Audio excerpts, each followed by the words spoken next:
Right, so I just want to respond to this. Quite humbled that I've been asked a question about it actually, as a beginner myself. So yeah, just a disclaimer. I am I am literally fresh into this myself. I have been shuffling, learning to shuffle for less than 4 weeks, and I'm no expert, far from it.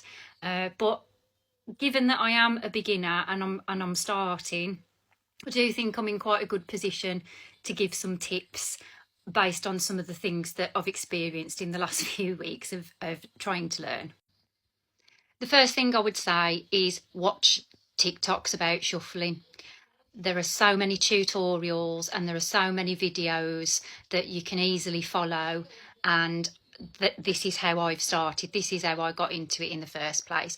Add some of the videos into your favourites so you can keep them, so you can keep referring back to them when you're practicing. Secondly, and probably most importantly, don't go in hard like I did.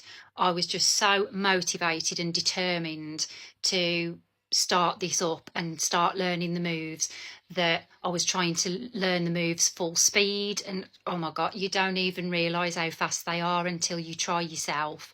Also, I was practicing for long periods of time, and my ankles were absolutely battered after I'd finished this. They kept me awake at night, and I couldn't decide whether I'd like genuinely damaged myself or whether it was just working those muscle groups in the feet and the ankles, and just pain from doing that because my body isn't used to it. So short, sharp bursts.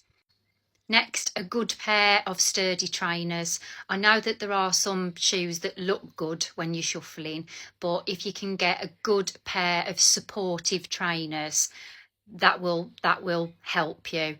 Flat soles. Um, I find doing it in, I actually use my running trainers to practice. I've got a pair of Adidas Boost and they are fantastic. I find it so much easier to move my feet around when I've got them on.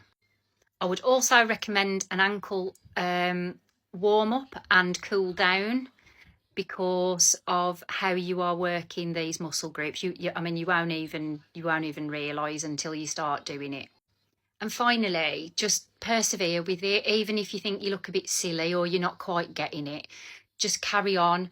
If somebody had told me that I could do some of these moves a month ago, I would never have believed them. And I know that I'm not perfect at it. I'm not saying I'm really good, but I'm getting better.